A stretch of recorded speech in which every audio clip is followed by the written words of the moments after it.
Y siguiendo en esta línea de los debates políticos y de la presentación de candidaturas y de programas electorales, como no puede ser de otra forma, nos vamos ahora a presentarles al candidato del Partido Socialista en Álava, en este caso en Gasteiz, en Vitoria, Pello López de Munain, que es candidato a la alcaldía de Vitoria-Gasteiz. ¿Qué tal, Pello? Muy bien, buenos días. ¿Todo en orden? Sí, yo creo ¿Sufriendo que la campaña o no? No sufriendo mucho, no. Todo lo contrario. Ayer el calor nos hizo sufrir un poco, pero lo demás, la relación con la gente directa en la calle y que te cuentan su problema o su tal, a mí eso me gusta, eso me pone. Pero es que yo siempre te he conocido así. Claro, por eso digo que es que mi carácter es de estar muy de cercanía, de estar en la calle, sí. Sí. No tanto despacho y tanto teórico, sino más la relación. Yo te he conocido siempre así, y es toda una vida lo que te conozco. Ese es un poco mi perfil y es donde disfruto, ¿no? Por lo tanto, ahora ya en la precampaña, que no era tanto calle, sino que era más pues los medios, otras cosas, pero ahora ya en la campaña, que es más salir a la calle, estar en relación con los ciudadanos y ciudadanas y eso, escucharles y que te cuentan su problema y el hijo en el paro y esas cosas, a mí eso me gusta. ¿Le podemos ayudar al ciudadano? ¿Se les puede ayudar realmente a ciudadanos desde el propio ayuntamiento? ¿Se les puede ayudar o no? Sí, yo creo que se les puede Porque ayudar. a veces parece como una utopía, ¿eh? No, yo creo que se puede ayudar mucho. Se puede ayudar mucho. En cuanto a la cuestión laboral o del empleo, yo creo que no somos una empresa que emplea, que contratamos, pero sí somos una empresa, como si fuéramos una empresa que movemos mucha actividad en la ciudad. Todo lo que son obras, servicios, gestión de todo lo de los centros cívicos, los centros culturales de mayores, o sea que al final movemos mucha parte de la economía. Entonces, si eso lo hacemos bien, si eso ponemos cláusulas sociales en los contratos, garantizamos que efectivamente se puedan contratar en condiciones, porque hoy con la crisis tenemos que hablar de dos tipos de contratos o de trabajo: el trabajo que realmente te da para poder cubrir tus necesidades y tal, y el contrato que ni siquiera te da para eso, ¿no? Y hay que recurrir a las ayudas, que eso le está pasando a mucha gente, unos contratos muy en precario. Entonces yo creo que podemos, lo que pasa que no podemos dejar que el mercado funcione libremente, tenemos que intervenir, tenemos la posibilidad, cuando sacamos un pliego para un concurso, para adjudicar unas horas o lo que sea, podemos poner unas cláusulas sociales que hagamos que efectivamente el empleo sea un empleo digno. Estamos hablando de los empleos que vienen desde el ayuntamiento. Quiero decir, esto podría ser una crítica, si me lo permites, a lo que está pasando en el Palacio de Europa, con esas quejas de los vecinos de que los empleados han estado trabajando hasta altas horas de la madrugada. Bueno, no hay que irse. Digo, por poner un ejemplo, no hay que irse a Europa solo. Tenemos cómo se destapó la situación de los trabajadores en las obras del nuevo ayuntamiento o en las del Centro Cívico de Salburua, y allá había personas que trabajaban 11 horas y cobraban en torno a 300 euros al mes. Vamos, una cosa que nos parece casi del siglo pasado. Entonces, claro, pero eso de alguna forma se propicia desde el ayuntamiento, porque si tú sacas un concurso con una parte económica, una licitación muy baja, y encima el que se presenta tiene que tender a bajar para poder llevarse el concurso, pues al final, ¿de dónde se va a rascar para poder cumplir eso? Pues se arrasca de los salarios, y eso es lo que no puede ser. Tú hablas de que casi 22.000 vitorianos y vitorianas no tienen trabajo. Y 25.000 personas que están en riesgo de exclusión, según 25.000 en riesgo de exclusión. Estamos hablando de Vitoria. Vitoria. O sea, 22.000 en paro y 25.000... Eso lo ha dicho Cáritas, no lo digo yo. Cáritas ha dicho que en su informe que hay 25.000 personas en Vitoria en riesgo de exclusión, y en el registro del paro hay 22.000. ¿Y qué va a hacer algo Pello? Menos de 22.000, 21.900 o por ahí. ¿Qué va a hacer Pello López de Munain si es alcalde de Vitoria-Gasteiz? Pues lo que voy a hacer es intentar, primero, esas cláusulas sociales para garantizar que los puestos de trabajo sean unos puestos de trabajo dignos, que den posibilidades a la gente que está en ellos de poder vivir de su trabajo, que es lo que debe ser, no tener que complementarlo con ayudas o con otras cosas. Eso por una parte. Por otra parte, hoy día tenemos el 45% de los contratos municipales se lo llevan empresas de fuera. Yo no tengo nada con las empresas de fuera, pero soy vitoriano y prefiero que los beneficios que eso genera se queden en Gasteiz. Por lo tanto, también ahí podemos poner alguna cláusula que facilite el que las empresas de aquí tal. Si sacamos concursos, como decía antes, muy a la baja, pues las empresas grandes pueden jugarse más fácil que una empresa pequeña, porque una empresa pequeña tiene mucho menos margen. Las nuestras son pequeñas en general, las grandes son las que vienen de fuera. Por lo tanto, yo creo que hay forma de intervenir, hay forma de aplicar cláusulas que nos garanticen calidad, empleos y que la riqueza que eso genera se pueda quedar aquí. Y luego hay otra serie de cosas menores que podemos hacer. Nosotros también contratamos, y entonces para ahora la campaña de verano y en otros momentos, y yo creo que ahí tenemos que tener en cuenta que dentro de esas personas que están pasándolo mal o que están en riesgo de exclusión hay algunos colectivos especialmente vulnerables, ¿no?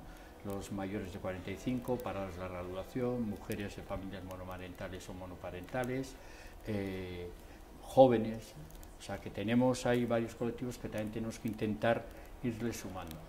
A mí me parece que una ciudad, Vitoria, cualquier ciudad, pero en este caso hablamos de Vitoria, tiene que ser capaz de ofrecer alternativas a sus jóvenes. No puede ser que con la situación que tenemos los estemos obligando a marcharse fuera, incluso al extranjero, para poder buscar un trabajo, ¿no? O sea que ahí hay que hacer un esfuerzo para hacer que se queden aquí. Es un potencial enorme, estaríamos desperdiciando muchas energías económicas y sociales. Hemos invertido, la sociedad ha invertido mucho en darles una muy buena formación a esos jóvenes y no podemos permitir que los que se aprovechen de eso sean otros y no nosotros, ¿no? Entonces... Es que además encabezas, vuestro programa electoral empezáis ahí, empezáis hablando ya de los 22.000 vitorianos y vitorianas en paro, más los 25.000 en exclusión, en riesgo de exclusión social. Así empieza el programa del Partido Socialista, en este caso el programa de Pello López de Munain. Sí, el empleo es lo que, es lo que más me preocupa a mí eso. O sea, sí, la parte social, porque además tú, si luego de políticas sociales, si hay alguien que sabe aquí... Tiene influencia en todo el tema de las ayudas y la parte social, tiene una influencia importante en la riqueza, en la economía, porque el que tiene trabajo y gana un sueldo como Dios manda, diríamos, ¿no? Pues eso, ese consume, mueve la economía, el comercio lo nota, o sea, quiero decir que al final el empleo es una pieza fundamental para que podamos salir de esta situación en la que estamos. Honestidad, ética y transparencia. Habláis en vuestro programa de estas tres patas. Honestidad se supone. La ética es muy de cada uno y entiendo que la transparencia creo que debería ir implícita a estas dos. Esa es mi opinión. Si me permite, esto va a corregir. Yo, honestidad en mi caso, creo que no soy... Honestidad está. Es decir, yo soy una persona que mi trayectoria, 18 años en el Comité Empresarial Michelin cuando llovió lo que llovió, en la Comisión Antisida 20 años, 15 en el Ayuntamiento, y puedo decir que a mí, en todo este recorrido, en toda esta fotografía, en ningún momento se me puede decir que no haya sido honesto, que no haya respondido, que no haya cumplido, ¿no? Transparencia, y yo creo que ahí está. O sea que nosotros, por cierto, ayer el señor Maroto presentaba su declaración de renta, ¿no? Como un símbolo de transparencia y nos animaba a los demás. Bueno, yo le quiero decir que llega 4 años tarde, que el Partido Socialista, el grupo del Partido Socialista en el Ayuntamiento de Vitoria, a principio de legislatura ya presentamos nuestras declaraciones y nuestros bienes y absolutamente todo, con lo cual que él ahora salga como que hace algo maravilloso, bueno, llega usted tarde, 4 años, podía haberlo hecho antes, no ahora al final y en campaña.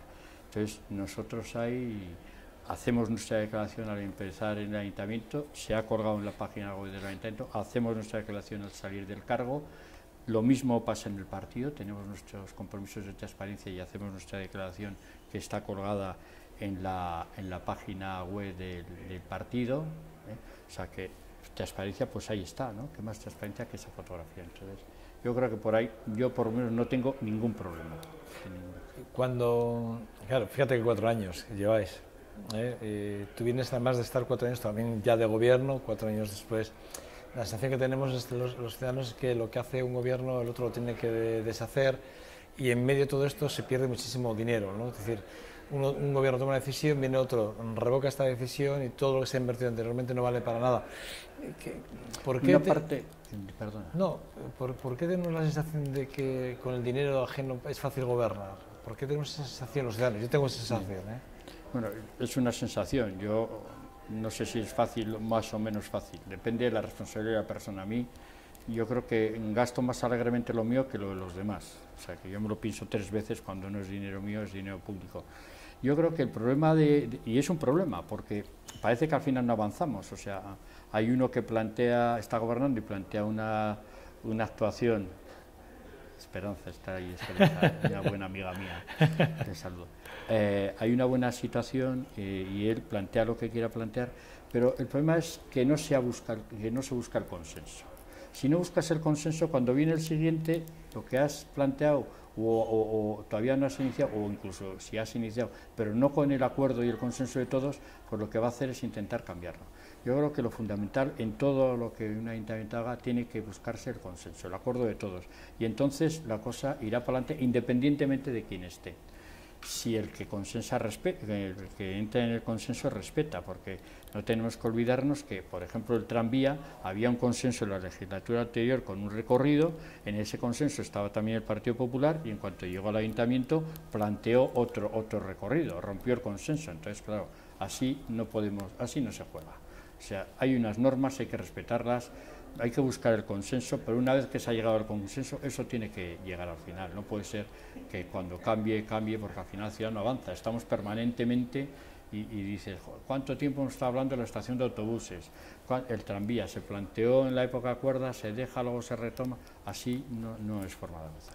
Pero Vitoria siempre ha sido así. Yo no conozco pero ninguna... que haya sido así, nunca no quiere decir que sea lo bueno. Yo creo que habrá que cambiarlo. Pero ¿por qué, si no es lo bueno, ¿por qué los políticos, los que hacéis política, no os ponéis de acuerdo? Es una cosa que yo no entiendo. El otro día aquí en un debate, en las tertulias que tenemos, un tertuliano propuso, bueno, fue ayer, Javier Vegas dijo que lo que no va a perdonar es que, por ejemplo, decía ayer literalmente que lo que no va a perdonar no es que Javier Maroto gobierno deje gobernar, es que las fuerzas, en el caso que ganase Javier Maroto, no permite, a quien penalizaría a él es a las fuerzas políticas que no se ponen de acuerdo para no dejarle gobernar, decía ayer. Claro, durante 4 años, ¿por qué no habéis, por ejemplo, habéis propuesto entre las 3 fuerzas restantes una moción de censura? ¿Por qué no hubiese sido posible? Bueno, el problema de la moción de censura no es la moción, es decir, quién va a sustituir. ¿Ves? Ahí está. En eso te agradezco la honestidad. Te la agradezco. O sea, ahí es donde está el problema, ponernos de acuerdo quién es el que toma el relevo, ¿no? Pero luego tenemos que darnos cuenta, y yo creo que eso los ciudadanos hay que explicárselo muy bien, y es que el sistema que tenemos con la reforma de la ley laboral es un sistema muy presidencialista. O sea, la gente dice, no entiendo cómo el Partido Popular con 9 y vosotros con 18 no sois capaces de sacar adelante proyectos. Pues porque los proyectos podemos, en el presupuesto y todo, podemos apoyarlo a los 18 frente a los 9, pero al final no le obliga a hacer lo que han dicho los 18, sino que hace lo que él quiere, ¿no? Y ese es el sistema que tenemos. Por lo tanto, lo que hay que hacer es buscar ese consenso y ese acuerdo al principio de la legislatura. Yo creo que una de las primeras cosas que tendremos que hacer, me parece a mí, es juntarnos todos los grupos y marcar unas normas y unas reglas de funcionamiento pensando en la ciudad, no pensando ni en nuestro partido ni en nuestro orgullo personal, sino pensando en la ciudad y en los vitorianos y vitorianas. ¿Qué es lo mejor para Vitoria? Bueno, pues yo creo que lo mejor es que vayamos juntos, que consensuemos y que podamos tirar para adelante con muchos proyectos que en esta ciudad necesita y que están parados precisamente por eso, ¿no? Pello López de Munain va a querer llegar a acuerdos con otras fuerzas políticas para gobernar. Si Pello López de Munain es algo, es dialogante, paciente, escucha y muy a gusto en buscar complicidades y acuerdos. Yo siempre me he movido así, o sea, incluso en los momentos más complicados. O sea, yo me acuerdo cuando empecé a trabajar con el tema del SIDA, era terrible porque, claro, no se sabía muy bien, la gente pensaba que solo con que te mire una persona infectada ya estabas infectado. Por mucha gente hubiera sido bueno haberlos metidos en lazaretos o en tal y tenerlos ahí aislados y tal, y hubo que luchar contra todo eso, y hubo que hacer mucha pedagogía, y hubo que explicar mucho a la ciudadanía que no podemos discriminarles por esto tal, y buscar similitudes con lo que había sido la tuberculosis y otras enfermedades también infecciosas difíciles. Entonces, mi carácter, mi forma de ser es precisamente esa, buscar el acuerdo, buscar el consenso, ir de la mano, dejar a un lado muchas veces las aspiraciones o los intereses personales para pensar en los intereses de todos, ¿no? Pello, ahora se oye mucho esto de si yo presento un programa electoral y yo pienso cumplirlo, si no lo cumplo y auditamos este programa, yo me marcho a casa. Pello está en esta... Bueno, nosotros el programa electoral lo hemos querido visualizar de tal forma que el programa electoral llamamos contrato de compromiso, o sea, que es un contrato que queremos firmar, que nosotros el día 24 firmaremos con los ciudadanos y hemos venido aquí y estamos aquí ahora para servirte. Y para servirte, esto es lo que yo te propongo, para que, como compromiso y como contrato, para que puedas demandarme o puedas exigirme yo cumpla eso, ¿no? Nos parece que es fundamental. Lo que no puede ser es vender muchas cosas en campaña y ponernos muy exquisitos y luego cuando llega la hora de la verdad hacer el análisis final y que eso haya quedado en agua de borrajas, ¿no? Entonces eso no puede ser. Yo creo que el ciudadano eso no lo permite ya, no quiere, y es más, el ciudadano tampoco quiere que eso lo hagamos cada 4 años. O sea, que el ciudadano ya quiere que se le consulte más cosas, no solo cada 4 años unas elecciones, sino que cuando se va a hacer un planteamiento nuevo, importante para la ciudad, bien por el volumen o por lo que pueda suponer en el desarrollo o en la ciudad, el ciudadano quiere también participar y quiere opinar. Y entonces hay que buscar fórmulas para que efectivamente el ciudadano sea una parte activa. Yo os pregunto a todos lo mismo. En ese sentido, cuando hablamos de participación, hasta ahora la participación que existe en el Ayuntamiento, esas participaciones de ciudadanos a nivel sectorial que se organizan y que los cuales concejales, gobiernos y os reunís con distintas plataformas, al final nunca son vinculantes y al final lo que quieren esas plataformas es que de alguna forma ellos que tienen la sensibilidad de la calle sean recogidos y cuando menos en un porcentaje X, el que fuere, tuviese algo de vinculación. ¿Esto va a ser posible o no va a ser posible con el gobierno socialista? Bueno, vamos a ver, hay que jugar aquí en dos campos diferentes. Por una parte, no todo es posible porque la legislación no todo lo permite y hay responsabilidades en las decisiones que se toman, ¿no? Pero lo de vinculante o no vinculante, yo creo que más depende del talante del que pregunta, ¿eh? O sea que tú puedes preguntar pues porque está de moda y porque se lleva, y podemos montar un sistema de participación que suena muy bien, consejos sectoriales, consejos territoriales, consejo social, bueno, tenemos una estructura terrible. Pero si a la gente no le hace sentirse que efectivamente puede participar y participa, que lo que dice se tiene en cuenta, no digo que lo que diga al pie de la letra se vaya a ejecutar, sino que se tiene en cuenta lo que está proponiendo. Por lo tanto, él se siente protagonista, parte de las decisiones, parte de la dinámica de la ciudad. Yo creo que ahí la gente participa. Si no es así, llega un momento que la gente, ¿para qué voy a dedicar mi tiempo, voy a gastar energías si al final ni siquiera aquella coma que dije que creía que había que cambiar se ha tenido en cuenta, ¿no? Entonces, está mucho más en el talante del que está en la posición dominante hacia el ciudadano que se acerca. Y yo creo que eso va muchas veces en ideología, en forma de ser personal, en el talante que decimos las personas.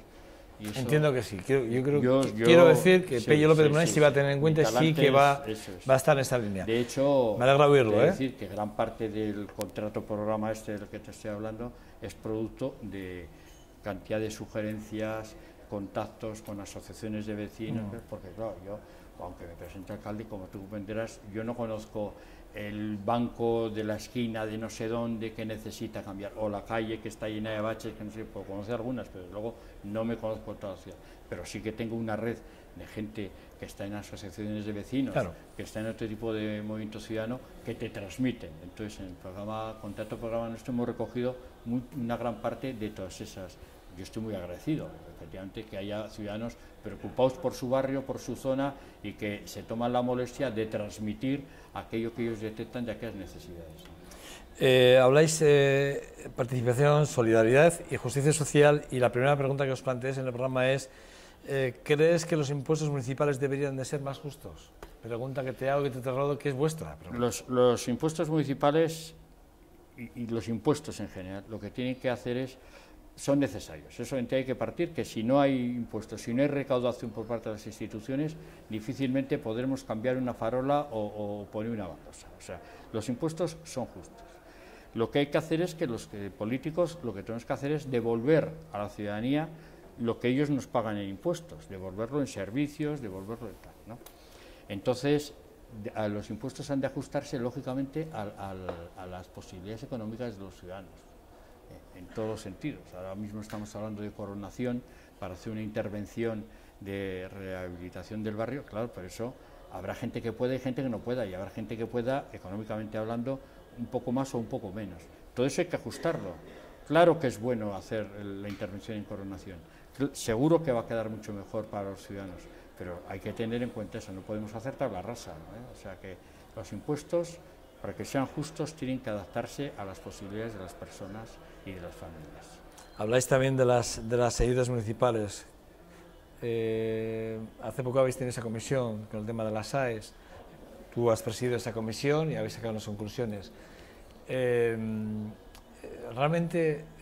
llegamos a todas aquellas personas, tú hablas de más de 25.000 o 25.000 personas ahora mismo en riesgo de exclusión social. ¿Llegamos o no llegamos a ellas? ¿Están siendo justas el reparto de las AES, sí o no? ¿Qué deberíamos de hacer o qué va a hacer Pello López de Munain en el caso de que sea alcalde de Gasteiz? Bien, yo creo que tenemos un buen sistema de protección social. Digo protección porque acojo la REGI, la SAE, los complementos de estos. Tenemos un buen sistema. Y la prueba está en que en este momento de crisis hemos podido soportar mejor el envite de la crisis que otras zonas de España gracias a este sistema que tenemos de ayudas sociales. Yo creo que llegamos, pero bastante, pero todavía hay que hacer un esfuerzo para llegar más, aunque solamente sea por egoísmo. O sea, que son personas que están aquí, viven con nosotros, independientemente de dónde procedan, no procedan, que a mí eso me da exactamente lo mismo. Y son personas que tienen que vivir, tienen que comer, tienen que tener una vivienda, tienen que poder vestir a sus hijos, no puede ser que tengamos pobreza infantil, ¿no? Un término nuevo acuñado, ni puede ser que haya pobreza energética, también otro término nuevo. Entonces tenemos que conseguir que estas personas puedan acceder a eso.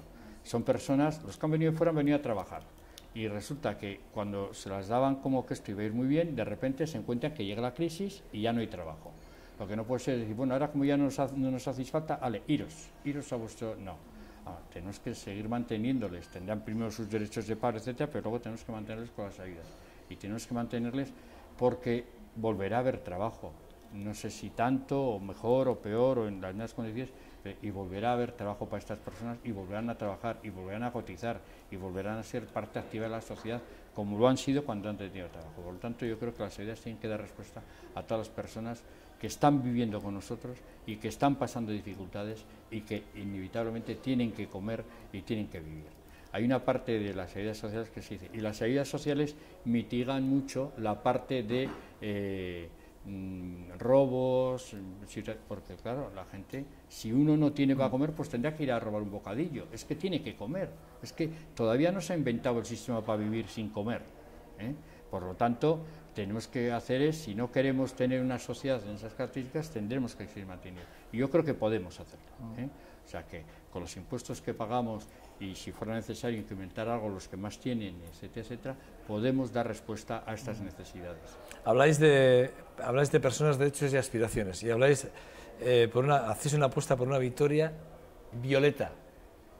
Es lo que es lo que lo estoy leyendo literalmente, me ha llamado la atención, Sí, bueno, nosotros queremos una Vitoria donde todos los ciudadanos seamos iguales, ¿no? Donde no haya diferencia, no solamente por eso que se dice siempre raza, religión, no sé, ni por sexo ni por nada. O sea que aquí ya hemos llegado a un nivel de evolución en este sentido que tenemos que seguir en esta línea inevitablemente, ¿no? Yo creo que ya a nadie se le ocurre dar nuestra atrás.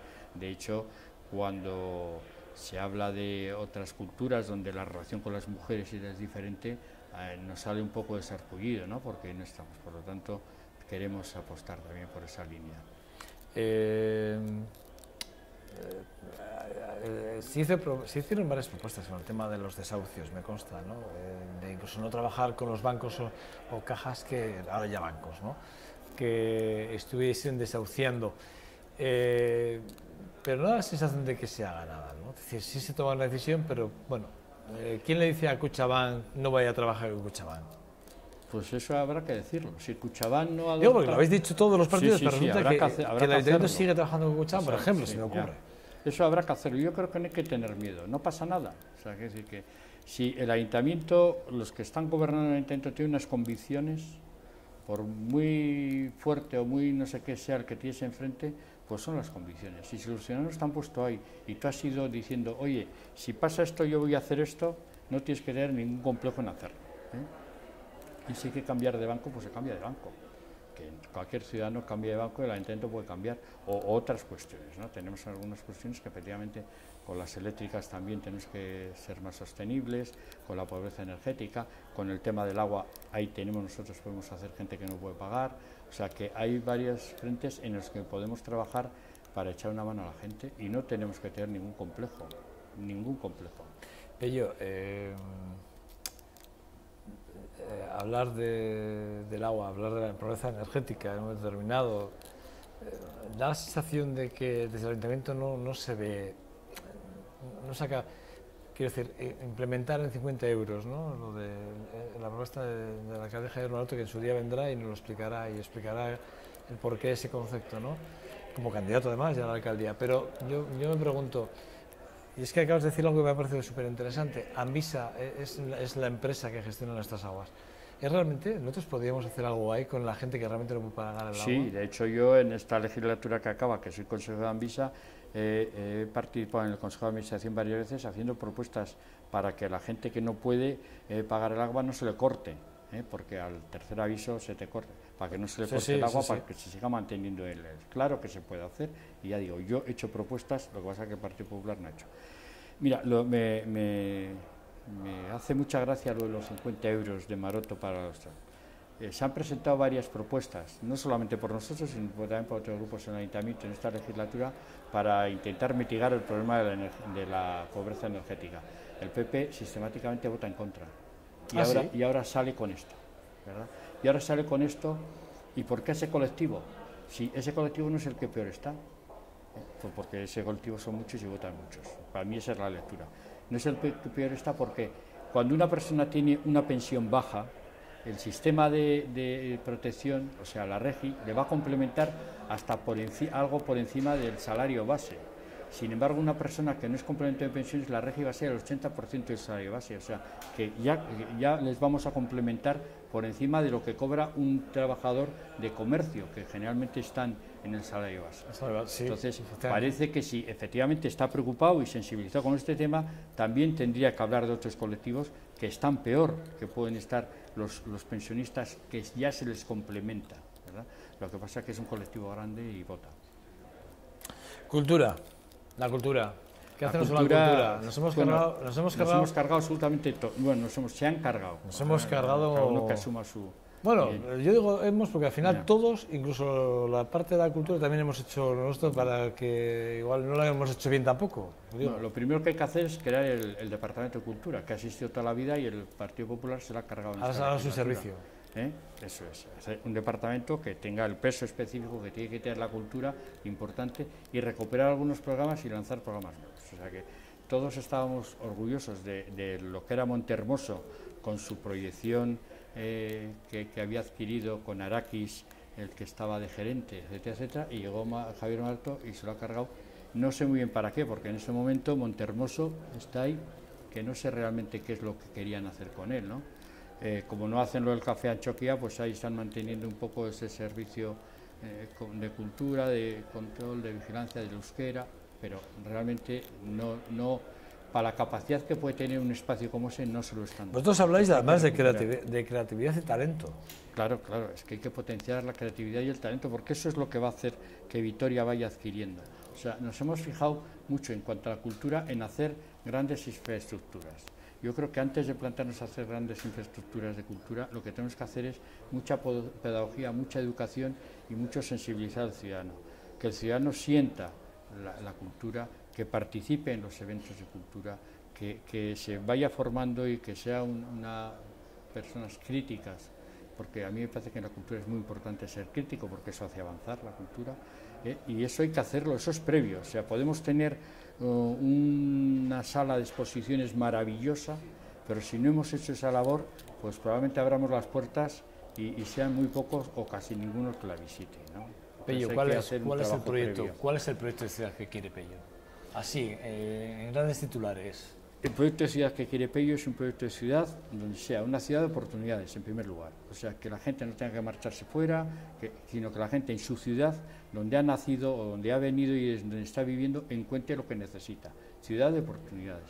Eso por una parte. Por otra parte, una ciudad donde la oferta que se pueda hacer en los ámbitos de cultura, de ocio, sea una oferta ajustada a las necesidades de los ciudadanos y en función de sus posibilidades. No todos tienen las mismas posibilidades, pero todos tenemos derecho pues, a participar y a disfrutar de la cultura, a participar y disfrutar del deporte, de las actividades, de la formación, etcétera, etcétera.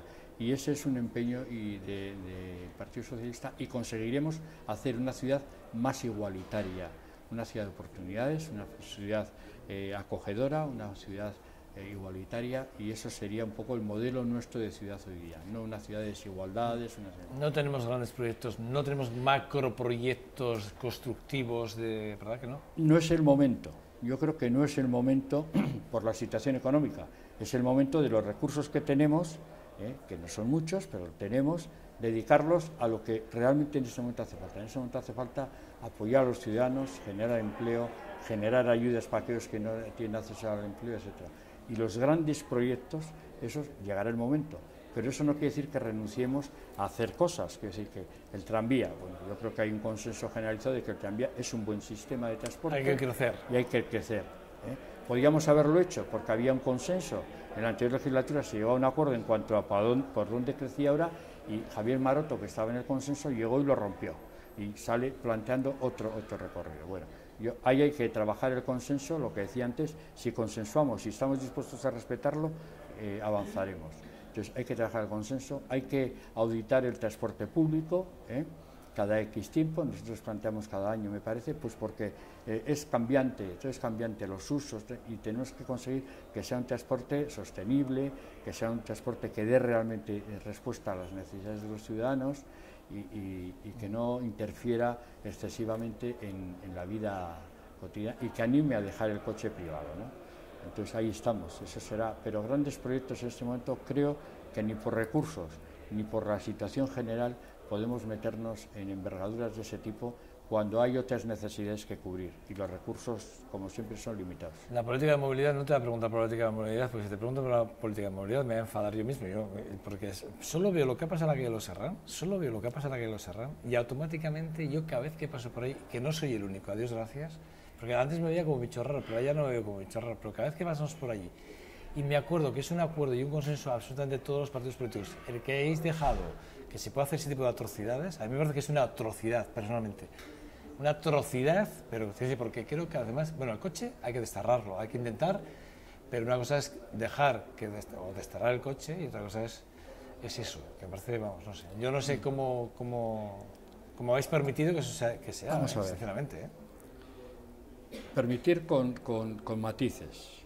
Lo que aprueba la oposición o lo que pide es que se vayan creciendo el número de kilómetros de carriles de carril bici, sí. Luego, el que determina cómo sí, cómo no, ese es el gobierno. O sea, nosotros ahí poco tenemos que decir. La calle de los Serrán es una barbaridad, unas aceras... Increíble. Que casi no se pueden cruzar dos personas en algunas zonas, por lo estrechas que son. Increíble. Y resulta que ahora hemos quitado aparcamientos y hemos puesto esos carriles cuando podíamos haber hecho una intervención general. Sí es cierto que es una calle complicada, también tenemos que tenerlo en cuenta. Es una calle de mucho tránsito, es una calle que une el sur con el norte, pero podíamos haber hecho una intervención diferente porque tenemos José Mardones al lado. Por favor, podría haberse hecho un estudio conjunto de la zona y haber hecho una intervención para haber dado estas soluciones. No lo ha hecho el gobierno, pero es que eso tenemos muy pocas posibilidades desde la oposición, por lo que te decía antes. Pello López de Munain, candidato del Partido Socialista a la alcaldía de Vitoria-Gasteiz. Al igual que hacemos con todos los candidatos que pasan por aquí, os deseamos lo mejor, los mejores de los resultados y lo mejor para esta campaña, que no haya mucho desgaste personal, que suele ser duro. Suele ser duro yo creo que no, y la ilusión, vamos, si yo llegara a ser, que es lo que quiero, alcalde de mi ciudad, de una persona que nació en la calle Santiago, en casa, porque antes se nacía en casa, no en la clínica, y toda la vida trabajando en Vitoria por Vitoria, porque a fin de cuentas desde el sindicalismo o desde la Comisión Antisida es trabajar por los ciudadanos de Vitoria y las ciudadanas. Llegar a ser alcalde sería, bueno, una cosa como orgásmica. Casi. Bueno, no sé si esa palabra les voy a decir una cosa, antes de arrancar el programa me decías, ¿cuántos apellidos alaveses tienes? No sé, no me para contarlos. Dilo como me lo has dicho antes de empezar el programa. López de Munain, López de Zuriaga, González de Betolaza, Fernández de Matauco, Martí de Antoñana, y así podríamos seguir una reta. Tiene todos los apellidos alaveses. Mi familia es del entorno de Vitoria, no más allá de 15 kilómetros, por parte de mi padre y por parte de mi madre, y me siento muy alavés y muy orgulloso de ser alavés y patatero. Eso que algunos utilizan como insulto, yo cuando me lo dicen digo ya mucha honra, porque no me ruborizo nada por ser patatero y por ser alavés. Pello López de Munain, un verdadero placer. Cuídate mucho y que el mejor de nuestros deseos, de verdad, ¿vale? Gracias. Cuídate. Nada, a ustedes les despido. Pausa para la publicidad y seguimos adelante. Vamos a hablar de literatura con Roberto Lastra, y está por aquí hasta ahora.